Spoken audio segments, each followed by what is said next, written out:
Olá, eu sou o professor Sérgio Costa. Quero convidar vocês para participarem de uma série de conferências que estarei dando agora de 15 em 15 dias sobre a constituição do pensamento em psicanálise e os perigos da razão. Eu sou presidente fundador do NEP, membro da Associação Latino-Americana de Psicanálise, com mais de 36 anos de experiência, aonde eu atuei e atuo ainda na minha clínica. Tenho ajudado muitas pessoas a vencer a ansiedade. A ansiedade é uma porta aberta para qualquer patologia mental. Então, o ser humano ele tem que aprender a lidar, né, no seu interior com a questão da ansiedade. Tenho livros publicados, estão em várias livrarias, inclusive na Amazon, Psicanálise e Filosofia, um livro onde é que eu vi uma lacuna muito grande dos estudantes de psicanálise, que não tem, assim, uma interlocução com a filosofia, né? E a filosofia e a psicanálise, elas andam de mão dada. No sexto capítulo do meu livro, eu vou falar sobre a má-fé, né? A má-fé, aonde tem a questão da transcendência e facticidade, a má-fé da sinceridade, a má-fé de condutas de má-fé, a imaginação e o diabo e o bom Deus. É um tema bastante instigante, onde eu levo o sujeito a pensar muito na má-fé que ele comete contra si mesmo, tá?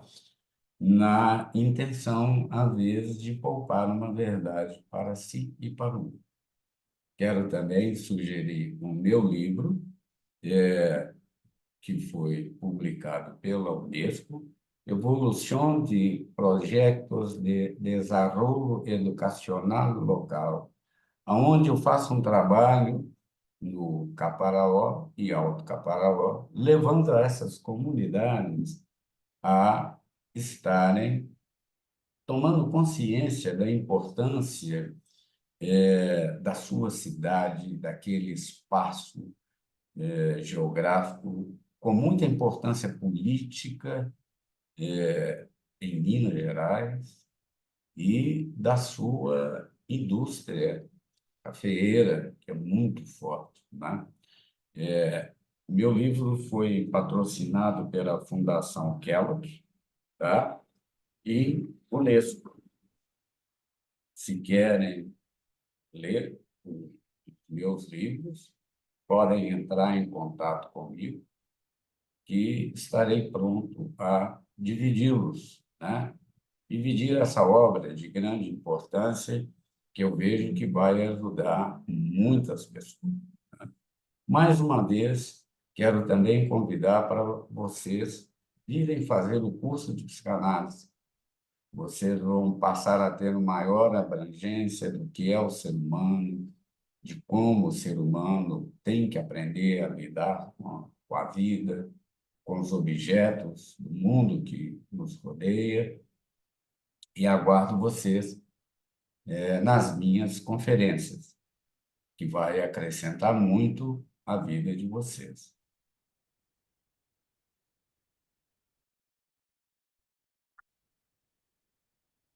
Na minha conferência hoje, sobre a constituição do pensamento e os perigos das razões, eu quero começar falando sobre a natureza, né, dinâmica que é o indivíduo se comunicar, tomar consciência e estar presente consigo mesmo dentro dessa natureza dinâmica. Então, vamos estabelecer aqui o conceito, né?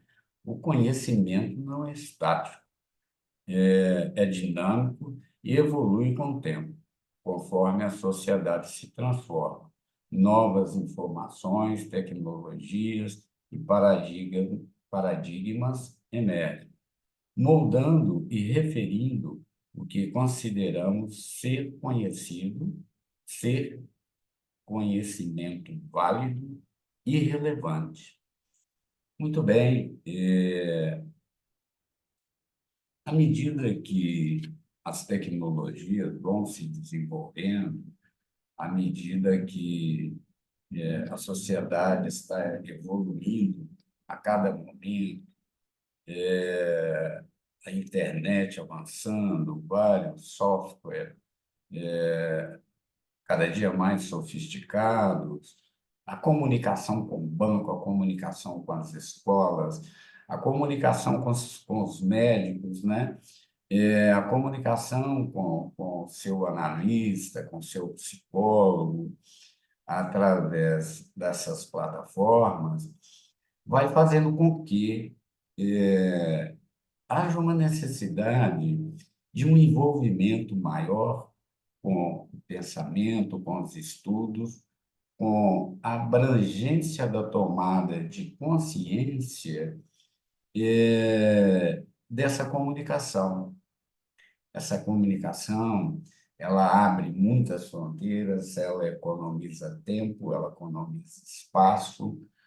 É mais interessante que, às vezes, a maior parte das pessoas elas estão com os tempos superdimensionados, superatarefadas, cada dia mais presas em comunicação, em jogos, em, em assistir, né? Esses gurus que estão aparecendo na internet, prometendo dinheiro fácil, prometendo emagrecimento, rejuvenescimento. E o que eu vejo assim de importante e eu diria assim de uma má fé, né? Como citei ainda há pouco, o capítulo 5 do meu livro, é que eu vejo alguns gurus trabalhando as crenças, né, das pessoas.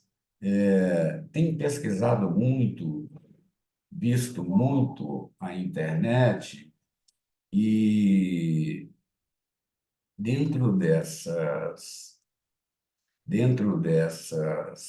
situações propostas que eu estou falando, é, eles sempre comunicam da seguinte maneira: eles comunicam falando assim, psicólogo americano,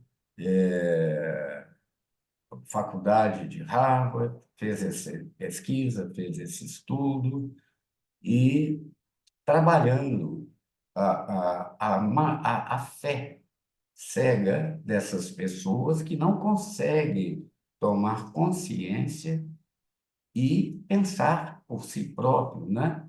Vocês já notaram que não aparece nenhum profissional da internet, alguém fazendo propaganda para ele, falando assim, o psicanalista brasileiro tal desenvolveu, vem fazendo uma série de conferências de grande relevância. Eles sempre vão colocar um psicólogo americano, um cientista de Harvard, um cientista de Oxford, para vender a coisa de uma forma facilitada e usar da boa fé da pessoa, que eu vou chamar de má fé. Por que que eu falo má fé da própria pessoa?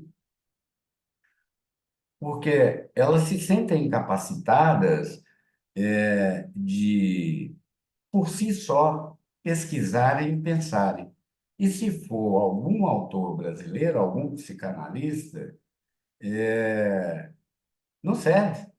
né, Ana? Boa noite, seja bem-vinda, né? Assim, o microfone está mutado. Boa noite. Não é desse jeito, se falar que fulano de tal de Harvard escreveu, aí aquilo, Tem né? crédito. Tem crédito, né? Então, é justamente, Ana, eu estava falando sobre o capítulo 5 lá do meu livro, né? A má fé, né? Aonde eu vou abordar essa questão, aonde é mais fácil eu acreditar e valorizar tudo que vem de fora do que é feito aqui. Então, nós temos bons profissionais, sim, precisamos das pesquisas, assim como temos bons pesquisadores, mas essa consciência da linguagem e da razão, ela tem que ser observada, né? Por quem quer crescer, né? Então, a linguagem se encontra num lugar concebido como uma totalidade indivisível ou impossível de se fragmentar em centros, e somente com isso que pode ser chamada de aparelho. Sua construção não é realizada sem a relação com o outro, mas numa relação com outro aparelho de linguagem. Então, o que que eu quero dizer? Eu estou levando vocês a pensarem que, para que o nosso aparelho de linguagem vá amadurecendo com o tempo, ele precisa de outro ser com um aparelho de linguagem já amadurecido, que vai aos poucos fazendo essa transação, essa forma de comunicação que vai amadurecendo e chamando a atenção e fazendo que o jovem ser se implique no mundo da linguagem. E só no mundo da linguagem que o pensamento vai sendo formado. Não tem outro meio. Não tem nenhuma organela na arquitetura neuronial que já venha pronta e acabada com um cardápio de aprendimentos, de linguagem, de vocabulário e de conotação e denotação de todos os objetos que circundam a vida do ser humano. Um exemplo se perguntar a uma jovem criança de 4 anos de que é composto um carrinho de, de, de, de controle remoto, ele não vai saber nominar. Se pega uma bonequinha, né? O último exemplo que eu dei, que fala papai e mamãe, e a pilha acaba, e a menina, o menino que está com a bonequinha, ele vai chorar, porque ela não quer mais falar papai e mamãe. E aí o cuidador dele vai chegar, vai pedir calma e falar, eu vou trocar a pilha, e ela vai voltar a falar. Ou seja, ela já começou já a aprender e denominar o que é pilha, o que é a boneca. É a pilha que faz com que a bonequinha acione o comando lá do que está gravado, né? E aos pouquinhos ele vai tomando corpo. Então, perceberam que a minha afirmação, repetindo ela mais uma vez, que é importantíssima, a linguagem se encontra num lugar concebido como uma totalidade, indivisível ou impossível de se fragmentar em centros e somente por isso pode ser chamado de aparelho. Então, se eu tenho um aparelho de rádio, se a gente abri-lo, nós vamos ver que ele é constituído de várias peças, que vão dar a ele uma totalidade e uma função de se ligar a, a uma onda, né, difusora que vai escutar, que nós vamos escutar o que se fala em qualquer rádio, qualquer emissora de rádio, né? Ana, você viu o filme? Chegou a assistir? Eu assisti aquele outro que o senhor pediu da Ângela. da Ângela, né? Então Uhum, vamos falar um pouquinho, né, Ana, que esse filme também mostra a Constituição, né, dentro do que estamos dizendo, a Constituição da formação do aparelho de linguagem, né? uhum. Pode É ser. um filme bem intrigante, né? Tive que assistir umas duas vezes para eu poder entender algumas coisas, porque a princípio parece que é tudo da imaginação dela, né? É uma questão, né, bem lúdica que ela tem, a questão dos desenhos. Ela sempre olha do ponto de partida do lúdico, né? De uma fantasia, de algo que pode ser real, mas não é real, é o que apresenta no filme. E ela não tem uma linguagem muito clara com as pessoas, né? Ela é uma menina que olha a situação, ela analisa a situação e ela consegue ter a linguagem dela na medida que ela rabisca, né? Que ela descreve através dos desenhos que ela coloca. Então é uma trama assim bem eu acho que violenta, né? Bem violenta. Ela sai de um mundo onde ela se vê perdida no anonimato e ela vai para um mundo onde ela precisa dialogar, ela precisa trazer à existência o que ela sente. E quando ela sente, né, confiança em falar do que ela sente, falar do que ela está vivendo, falar do que ela precisa, ela começa a ter outros ganhos, né? Que a gente fala que são os ganhos secundários, né? E quando no finalzinho lá ela consegue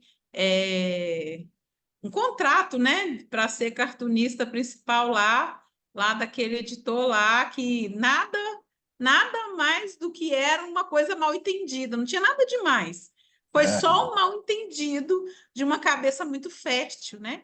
De uma cabeça bem desconexa, né? De pensar somente o pior. E o quão que é importante a comunicação. Quando ela viu que nada daquilo era o que parecia, ela conseguiu trazer um final feliz para a história, né? No final, vamos dizer assim, a E, mulher e, lá.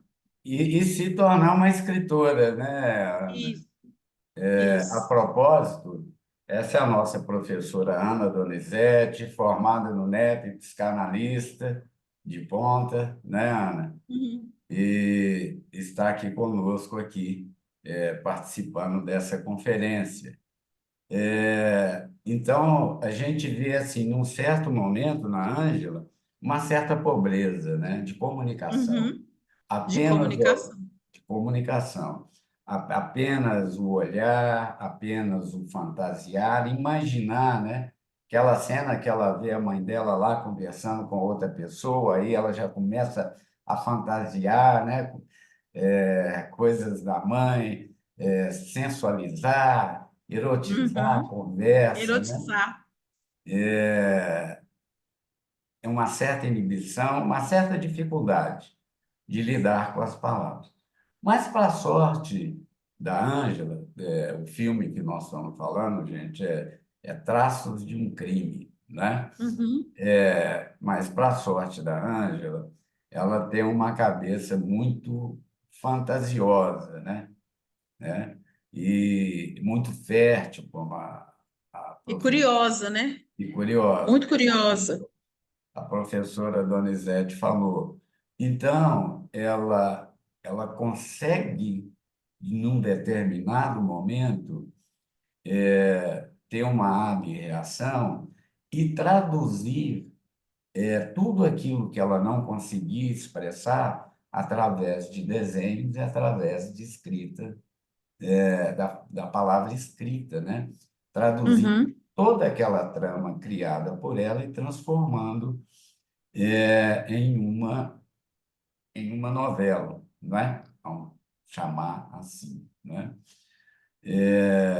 Então, a gente vê assim que certas pessoas, infelizmente, não temos uma ideia do porquê, muitas outras pessoas não têm essa imaginação fértil que mais à frente pode ajudá-la a se posicionar no mundo da aonde o imaginário vai se tornar o real. Nós temos que imaginar também, gente, que todo imaginário, que todo real é uma coisa factível. O que é real para A não vai ser real, né? Às vezes, para B é inominável aquele real que A está querendo apresentar, né? E que esse real ele muda com o tempo, né? E vai se transformar em outra realidade, né? Mas vamos avançando aqui no seminário. Lê para nós, por favor. Garcia Rosa, 2004. Numa perspectiva freudiana, cita que nesse aparelho ocorrem articulações entre representações e sentido. Deste modo, a representação palavra seria composta pela relação entre a imagem acústica, imagem visual da letra, a imagem motora da linguagem e a imagem motora da escrita. Essas imagens, produzidas no mundo exterior, geram impressões que produzem excitações no córtex cerebral, o qual faz com que ali se inscrevam permanentemente. Então, Garcia Rosa, psicanalista, né, pesquisador, ele levanta essa, esse, esse ponto que ele sustenta, né, esse pressuposto, melhor dizendo, que as palavras elas vão sendo ditas e, ao mesmo tempo, o som delas vão se agregando e amalgamando aos objetos. Por exemplo, caneta. Caneta é feita para escrever, né? Tem caneta Bic, tem caneta Rollerball e por aí vai. Mas todas têm uma mesma função, né? Há ainda a definição de representação da coisa, que é concebida como uma catexia, ou seja, como uma energia, seja nas imagens diretas da memória da coisa, seja nos traços remotos de memórias derivadas das primeiras coisas vistas na infância. Freud, 1915. Então, uma criança de 4 aninhos, ela já tem contato com todos os objetos à sua volta, caneta, relógio, televisão, celular e por aí vai, né? Cama, escova de dente. E à medida que ela vai amadurecendo, apreendendo e percebendo qual é a função de cada objeto, de cada coisa, ela começa a ordenar seus pensamentos e só aí ela está pronta para entrar no mundo da palavra escrita. Porque como uma criança que sofre um isolamento social, que sofre uma precariedade de objetos, por algum motivo que a impeça que ela não veja na casa dela e nem na casa dos tios, dos avós ou coleguinhas, como que essa criança pode lidar, por exemplo, com o celular, com os joguinhos de celular, se ela nunca teve e nem viu um celular?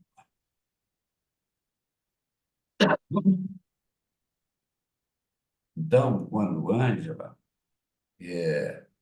fica claro que ela é privada de uma comunicação maior, até pela adolescência, pelos problemas que os adolescentes vivem, e um relacionamento mais profundo e aberto com a mãe, ela passa, então, a tudo que ela vê, tudo que vive ao redor do mundo dela, ela passa a imaginar, ela passa a criar, né? Eu diria quase que o amiguinho imaginário, né?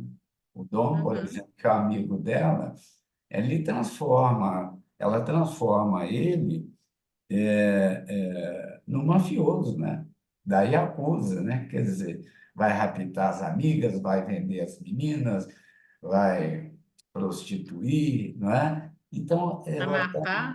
vai matar, ela está entrando no mundo dos adultos, no mundo da sensualidade, da sexualidade. Mas ela enxerga o mundo da sexualidade de uma forma muito agressiva, de uma forma de prostituição, de drogas, né? de, Uhum. de máfia do sexo, né? De comércio de mulheres. É engraçado, no filme, né, não houve procura por ela, né? Tipo, É, não teve notícia que alguém procurou por ela. Ela foi embora, a mãe não se houve notícia que alguém procurou, que alguém se importou. Ela estava lá com a cara e coragem, né? vai para o Japão, né, para achar colega, investigar, né? Sim, sim, E ela, o mundo dela, no meu ver, gostaria da sua opinião, no meu ver, ela é muito árida, né? Muito só, né? Era um um só. mundo muito particular, né? Lembra também muito o filme Ângela nas Asas da Imaginação, né?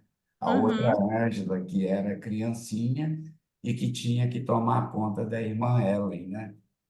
Também, E os assim, personagens criados, eles eram até mesmo para dar conta de sobreviver, né? isso, Então, tipo assim, ela ficava atrás de história. Quando ela viu a foto de uma moça que ela não estava ali mais, ela deduziu. E ainda quando ela escutou, a bolsa dela ainda continua ali. Quem é que não busca uma, quem é que não vai atrás, que mulher que não vai atrás da sua bolsa, né? Então, ela criava personagens até mesmo para dar conta de se socializar, de se relacionar. até com os objetos femininos, né? Femininos, aham.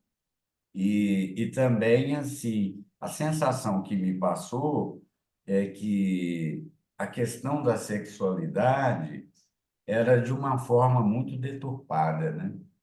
Era de Uhum. uma forma de mercantil, era de uma forma de homens impondo o seu desejo, impondo o seu poder sobre as mulheres, né?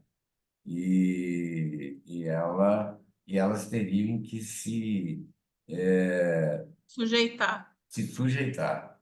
Assim, como é que Uhum. você vê essa questão?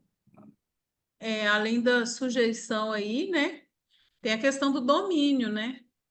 Porque aquele outro cara lá, o americano, né, que aparece lá no filme, ele tinha o domínio na visão da Ângela, ele chegava a hora que ele quisesse, ele escolhia a menina que ele queria e ele fazia só o que ele queria, então ele tinha o domínio.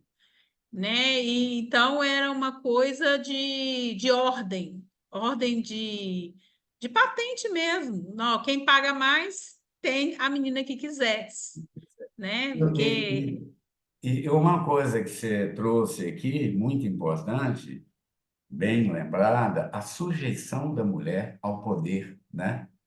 Se uhum, isso não é o poder do dinheiro, é o poder da máfia, da corrupção, da da corrupção. prostituição.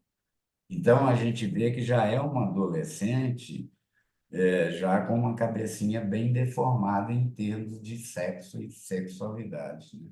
Uhum, Então, a gente vê aquele desejo, a gente vê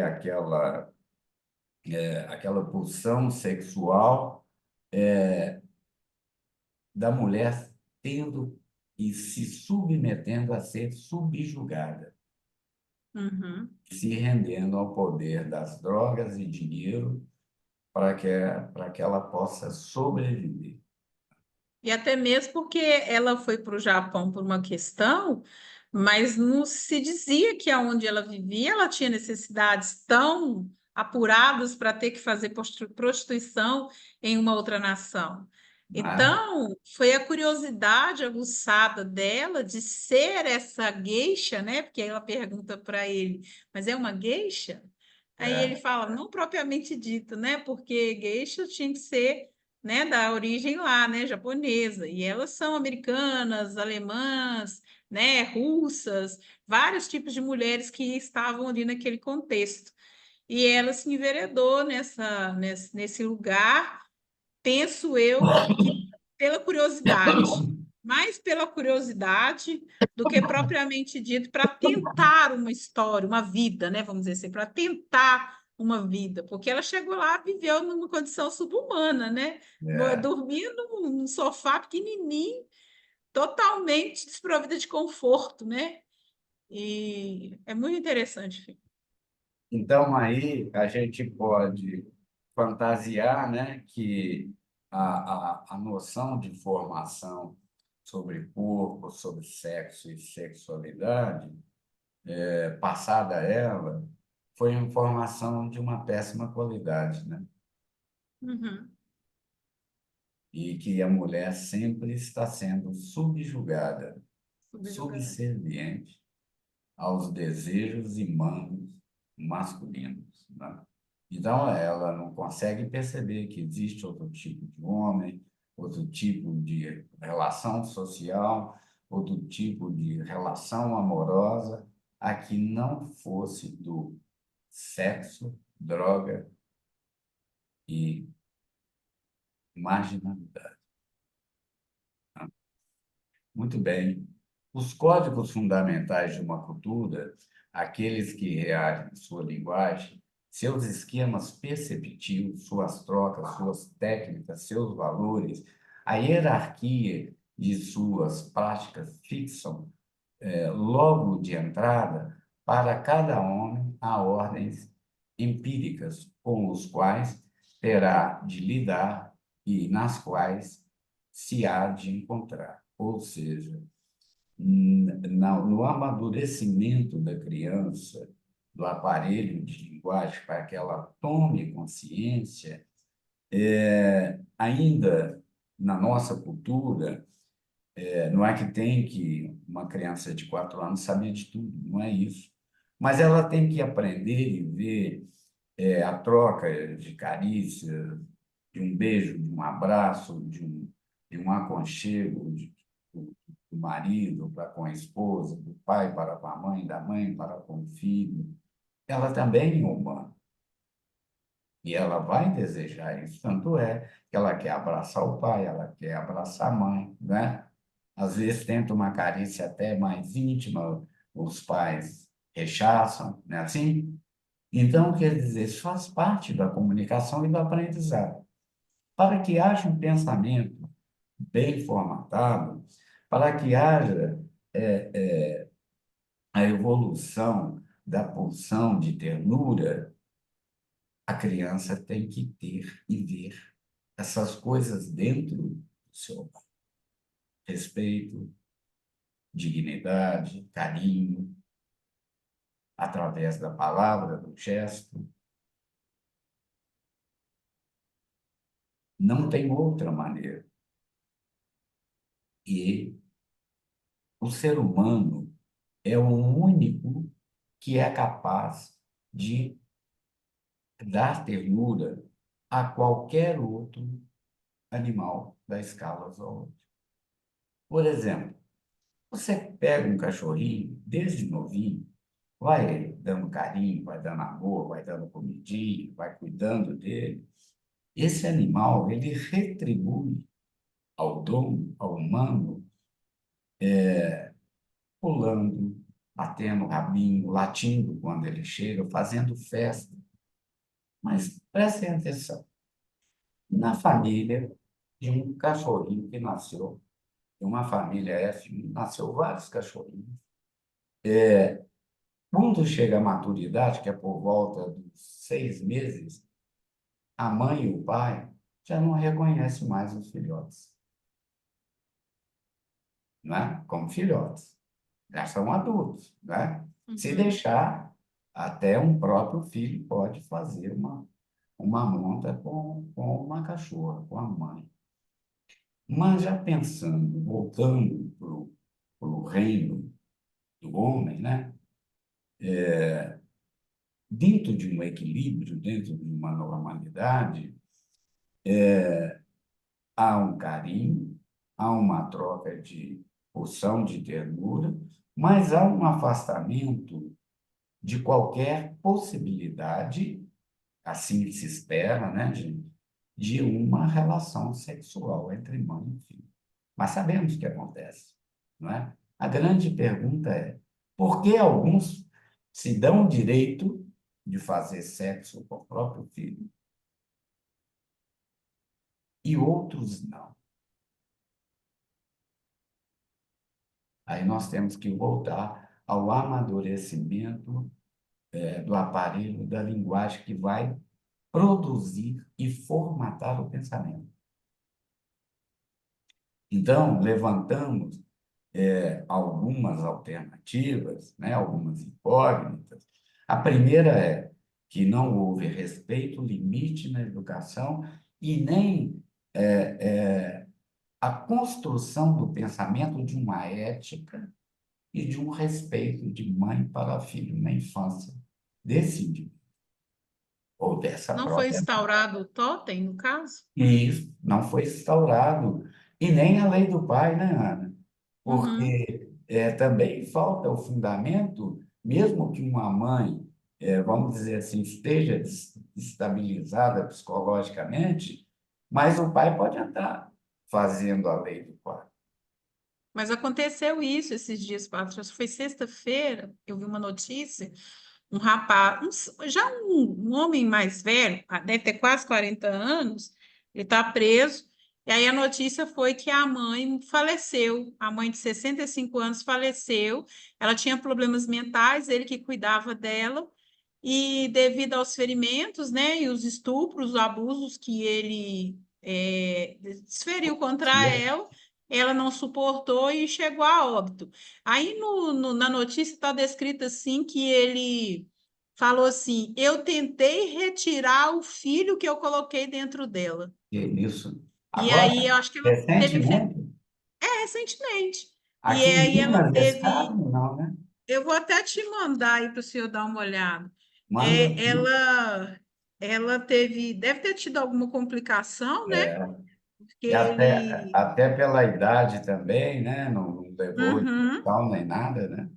E ele, a fala dele foi essa, que ele, quer ver, eu mandei num grupo aqui, vou mandar para o senhor. Ele falou assim: eu tentei arrancar aqui, ó. Idosa estuprada pelo filho morre em Patinga, é de Patinga, Hipatia. após 6 dias internada. Aí ele tinha 38, ele tem 38 anos. Idosa que foi estuprada pelo próprio filho de 38 anos dentro de casa, em Patinga, no Vale do Aço, Maria Benedita, de 68 anos, estava internada há 6 dias no Hospital Márcio Cunha. O filho, Aldair, foi flagrado por uma cunhada cometendo crime sexual. Ele foi preso em flagrante e está detido no centro de remanejamento, no Vale do Aço. Maria Benedita passou por cirurgia, mas não resistiu ao procedimento e faleceu no fim da noite, quarta-feira. A idosa sofria problemas mentais e, por conta do estado debilitado, não chegou a prestar depoimento logo após o crime. A polícia investiga o caso. Segundo a informação da Polícia Militar, a vítima foi encontrada seminua e ferida na última sexta-feira em casa no bairro tal, de Ipatinga. Aldair de Souza alegou que estava retirando um bebê que tinha colocado na barriga da própria mãe. É. Aí me levanta até a possibilidade, como é que uma mulher de 65 anos engravidaria, né? Mas, aí seria um delírio também, né? Porque é uma relação edípica, uma relação forte, né? Que quebra todos os tabus, e a gente sabe que o delírio ele advém da ordem do religioso e do sexual, né? Isso, E, e teríamos que ter mais informação para a gente poder fazer uma análise melhor uma do caso. análise.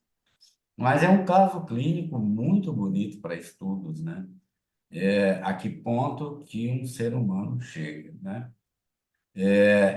Voltando à questão, né, dentro disso que nós estamos falando, né, por que alguns seres humanos conseguem ter ternura e advém da ternura o respeito, a ética, o amor, os limites, e outros não conseguem desenvolver no aparelho da linguagem, consequentemente, não criando pensamentos saudáveis.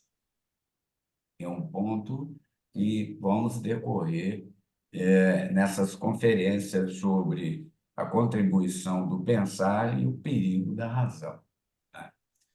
Então, dando continuidade aqui, ó, na outra extremidade do pensamento, teorias científicas ou interpretações de filosofia explicam por que há, em geral, uma ordem a que a lei geral obedece, que princípios pode justificá-la. Por que a razão é esta ordem estabelecida e não outra?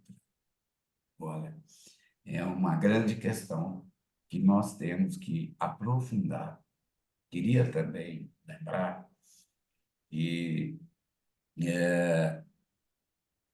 eu vejo aqui, na maioria dos psicanalistas, principalmente os influenciadores, eles deixam de levantar certas questões mais profundas.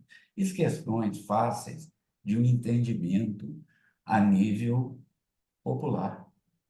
Porque não estamos falando nada aqui de teorias tão complicadas que a população não saberia pensar e até ter uma ressonância. Concorda comigo?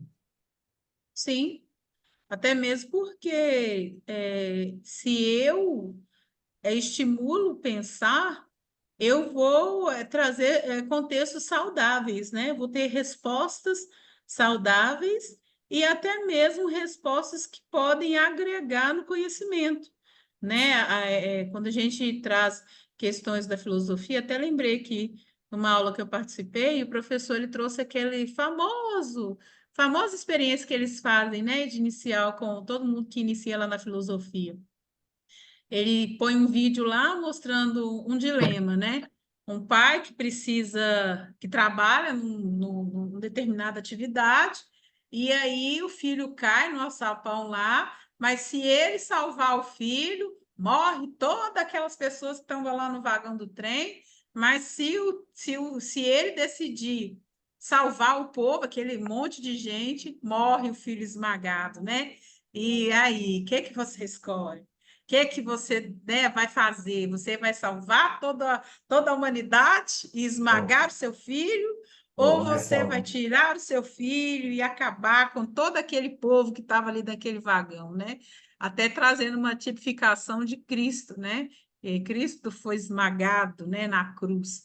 Então, pensar no dilema do que é para mim importante, o que é importante, o que é importante para cada um de nós, Não é? as pessoas em si ou aquilo que saiu de mim, E isso né? você só vai poder fazer de que maneira?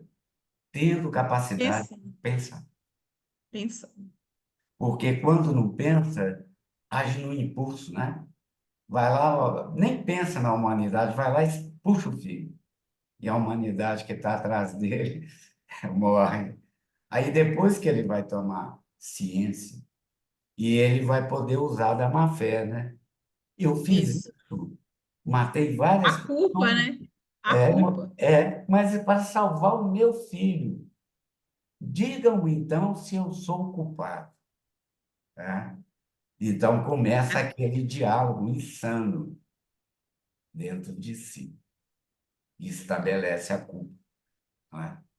Sim, Estabelece a culpa. Muito bem. Então, olha o que que a nossa professora traz de interessante para a gente. A ontologia e a história do ser, né?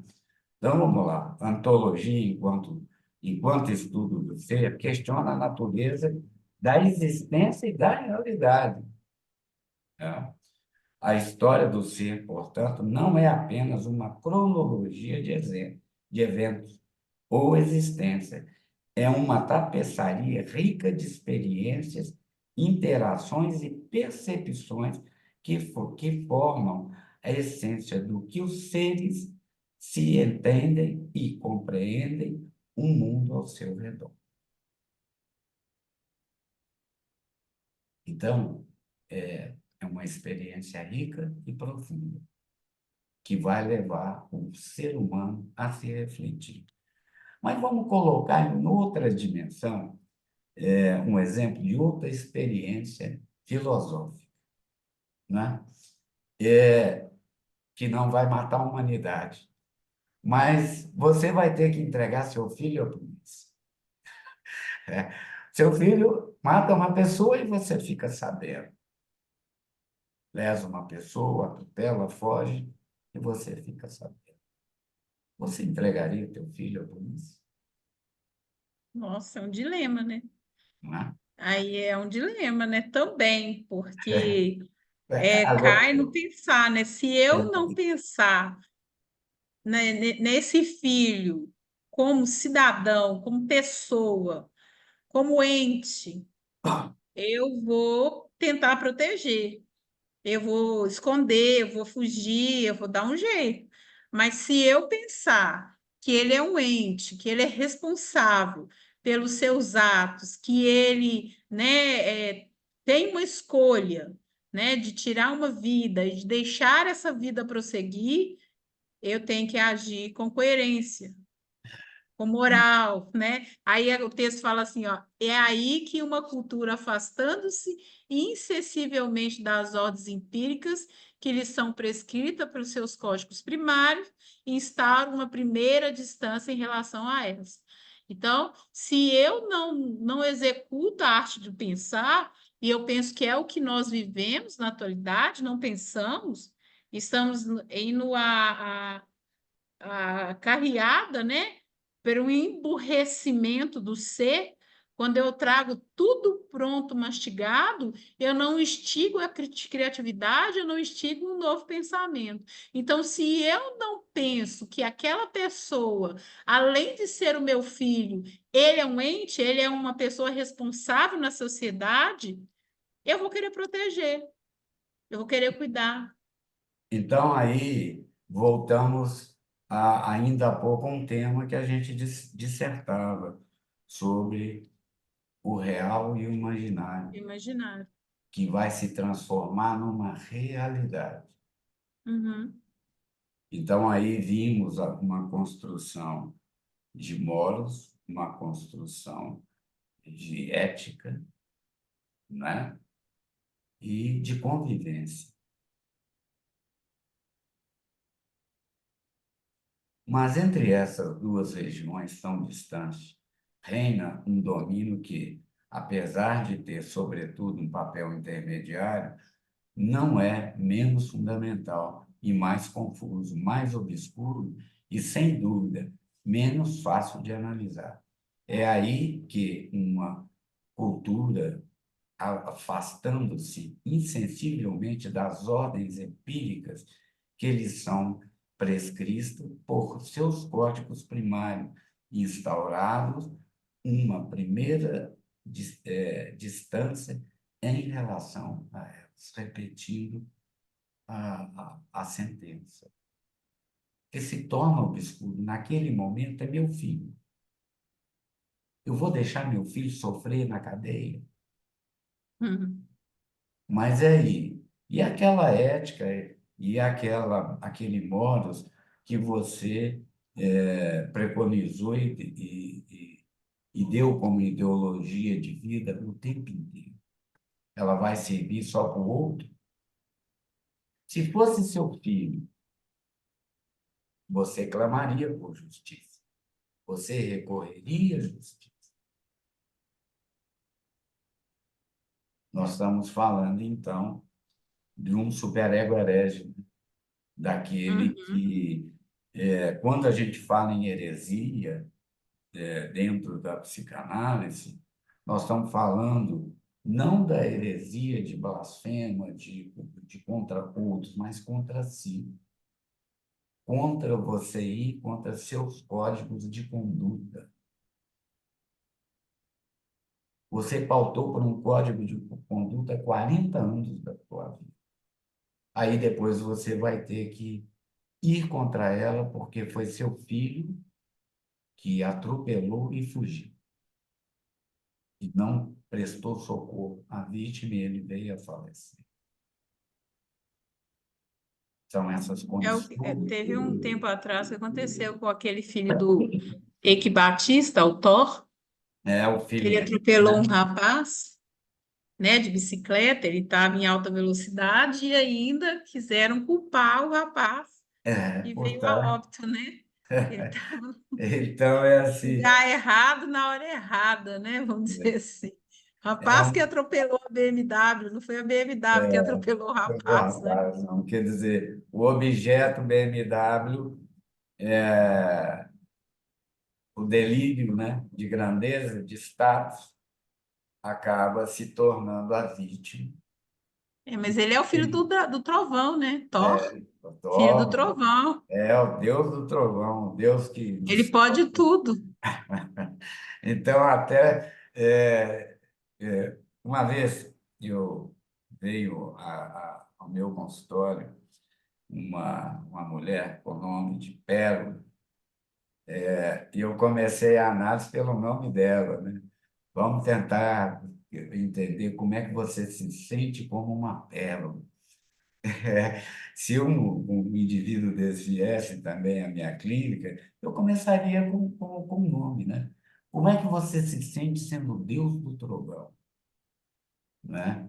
Ou seja, é aquilo que tudo foi formado e desenvolvido no aparelho da linguagem que se transformou num pensamento de uma realidade fictícia.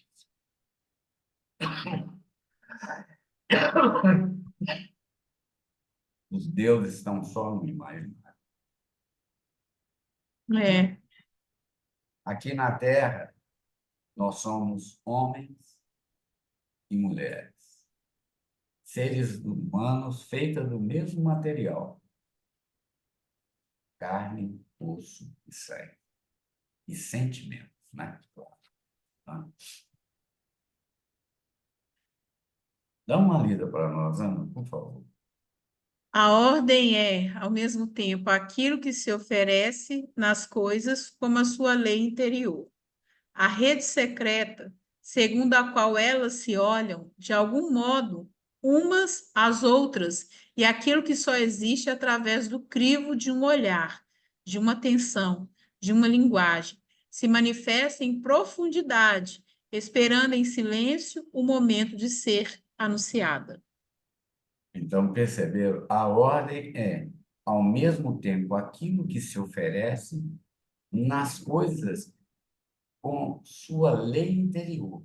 Então, por exemplo, se eu tive uma lei, né? Se eu tive escrito na pedra, né? Vamos falar assim como os antigos falavam, né? Como Moisés escreveu as leis nas pedras, não é isso? Então, se eu tive a minha educação, minhas leis escritas nas pedras, realmente eu vou ter muita dignidade para parar, socorrer a quem eu atropelei, porque a maior parte que está dentro de uma normalidade atropela o outro por querer, não atropela mesmo, não é? Há algum descuido, algum avanço, algum lapso de memória no momento, perde as funções preditivas e acidente acontece, não é? Mas um carro a 60, 50, o estrago não vai ser tão grande, tá mesmo? Do que embriagado a 160 quilômetros por hora, né? Não tem corpo humano que resiste a uma pancada de 1.500 quilos a 180 quilômetros por hora, Meu Deus, não é? impossível. Arrebenta a pessoa toda, né? Arrebenta a pessoa. Então, essas leis que foram me dadas na minha educação, elas vão ser bem constituídas, pensadas e analisadas, para que na hora que ocorra algo que fuja ao controle, esse indivíduo possa prestar socorro e dar conta do que fez. E o mais importante disso, sobra a boa fé. e a dignidade que vai ser restaurada. Continua a leitura, por favor. A teoria científica ou interpretações de filósofos explicam por que há, em geral, uma ordem. A que lei geral obedece, que princípio pode justificá-la, por que razão é esta a ordem estabelecida e não a outra? Mas entre essas duas regiões, tão distante, reina um domínio que, apesar de ter, sobretudo, um papel intermediário, não é menos fundamental. Continua a leitura. É mais confuso, é Opa, mais confuso, mais obscuro e, sem dúvida, menos fácil de analisar. É aí que uma cultura, afastando-se insensivelmente das ordens empíricas que lhe são prescritas por seus códigos primários, instaurando uma primeira distância em relação a elas, falas, perde sua transparência inicial, cessa de ser deixado passivelmente atravessar por elas, desprendendo-se dos seus poderes imediatos e invisíveis. ou seja, meu filho tem que andar correto comigo. Mas o primeiro deslize, o coração do papai fraqueja. Não, Não não, consegue manter, né? não, meu filho, eu vou te levar para fora do país. Ele pode, né? Não posso deixar você ficar preso no meio daquelas pessoas, daqueles animais que eles vão acabar com você na cadeia. Eu gosto sempre de falar no ditado, né? A desgraça do protegido é o protetor. É o protetor.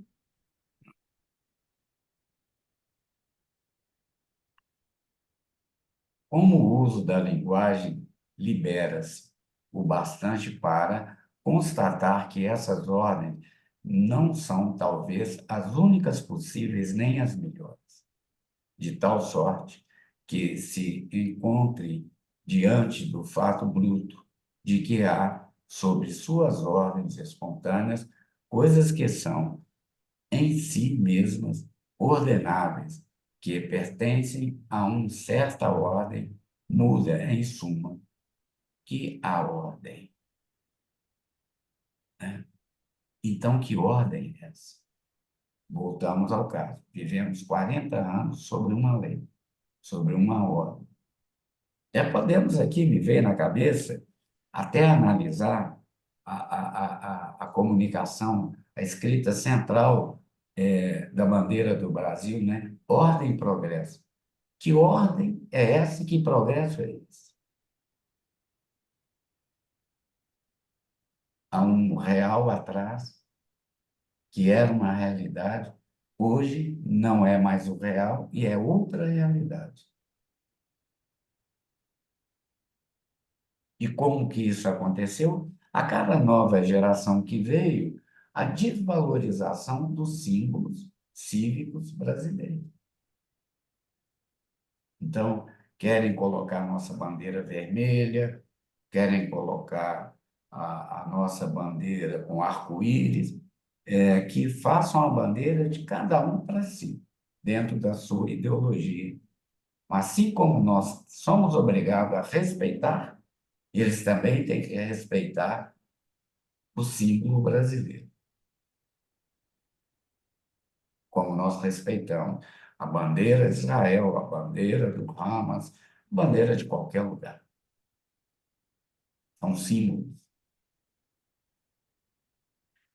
Então, o nosso pavilhão, ele hoje não tem valor algum, que justamente no desenvolvimento do aparelho da linguagem, a maior parte de quem educou aquele jovem foi fazendo uma desconstrução desses símbolos, desses objetos. Gente, vocês já perceberam. É uma coisa que eu tenho, que eu já posso falar por mim, que o orgulho dos americanos com a bandeira deles. Tem bairros lá que toda a casa tem a bandeira hasteada. Uma honra de ser americano, de ter a águia como símbolo. E hoje, quem ousa colocar, hastear uma bandeira na sua casa, é lei, vai ser preso. Você vê que é bolsonarista. Não é porque é Bolsonaro. Mas se for o MST, eles vêm aplaudir, né? Então, quer dizer, confunde a cabeça, né? Né? É, não pode ser Porque mais patriota no nosso país. no nosso país, como se libertando-se por uma parte de seus grilhões linguísticos, perceptivos, plásticos, a cultura aplica-se sobre este um segundo grilhão que os neutraliza. É o que nós estamos vivendo. Então, hoje eu tenho que me calar, né? Porque hoje Uhum, vivemos sobre outro governo. E um governo que não se aceita falar nada. Então, temos que nos calar e pronto, acabou. Que duplicando-os, os fizesse parecer ao mesmo tempo que o excluísse. E, no mesmo movimento, que se acha diante de ser bruto da ordem. É em nome dessa ordem que os códigos da linguagem existem. Então, eu quero dizer aqui, chamar a atenção, dentro da análise que a professora Ana trouxe do filme, Traços de um Crime, e quem quiser ver o filme, e que for assistir a nossa conferência, entre em contato com ela ou comigo. No final, vou disponibilizar tanto a, a, o meu zap ou dela, se ela assim permitir, é claro, né? E sim, entre em contato conosco, tá? Façam essa consulta, venham para as nossas conferências, venham participar, não é? Serão bem-vindos, né, professor? Estamos aí, sim. braço aberto para acolher vocês aqui no NET. Lê para nós, Ana, por favor. Os códigos da linguagem, da percepção, da prática são criticados e parcialmente invalidados. É uma base nessa ordem assumida como solo positivo, que se construirão as teorias gerais da ordenação das coisas e das interpretações que esta requer. Continua a ler. Assim, entre o olhar já codificado e o conhecimento reflexivo, há uma região mediana que libera a ordem no seu mesmo, no ser mesmo. É aí que ela aparece, segundo as culturas e segundo as épocas. Continua e graduada ou fracionada e descontinua, ligada ao espaço ou à continuidade, constituída a cada instante pelo impulso do tempo semelhante a um quadro de variáveis ou definida por sistemas separados de coerências, composta de semelhanças que se aproximam sucessivamente ou se espelham mutuamente, organizada em torno de diferenças crescentes. Muito bem, estamos chegando aqui ao final do nosso seminário. É, é essa função que nós, psicanalistas, temos, e vou muito mais além. Essa função de um professor é a função de um pastor ou de um padre. Fazer com que o indivíduo que procure ele, que conviva na congregação, no distrito que ele frequenta, que ele tome consciência da importância do pensamento e como esse pensamento vai agir nas pessoas que vêm até nós e que confiam no mundo dessas pessoas entre o distante e a possibilidade do real e obscuro, sobra ali essa junção, né? É o momento intermediário, onde é que o sujeito está se questionando a importância da psicanálise como instrumento de reflexão, de busca de aperfeiçoamento do pensamento para o desenvolvimento social dele, né, é muito importante.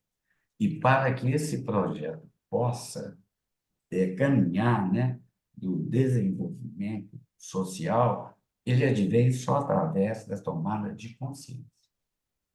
Nós somos seres pensantes, né? E é interessante. A gente se esconde pela palavra, a gente se revela pela palavra. E pela própria palavra, nós transformamos a nossa vida e a vida do outro. Tá? Sim. Considerações finais, professora, para o nosso fechamento. Então, quando eu me escondo com as palavras, essas palavras elas são só minhas, né? Estou escondido dentro de mim. Então, são verdades ou mentiras que eu deixo dentro do meu ser. Mas uma vez que eu externo essas palavras elas já não são mais minhas. E é aí que acontece a mágica, né? Ela transforma tanto em coisas positivas quanto coisas negativas, dependendo do que eu externo que está dentro de mim. A conexão do pensar e o falar é libertador, é tirar o homem de suas próprias mazelas, de suas próprias ruínas. Então, quando eu ensino o outro a pensar, eu ensino o outro a sair de si mesmo, das suas próprias cavernas, de sua própria dor, de suas próprias mazelas. É Ok? isso. Muito obrigado pela contribuição. Estaremos de volta agora, dia 25 de março, né? Às 20 horas, aqui no Portal NEP. Forte abraço e bom descanso a todos. Até já.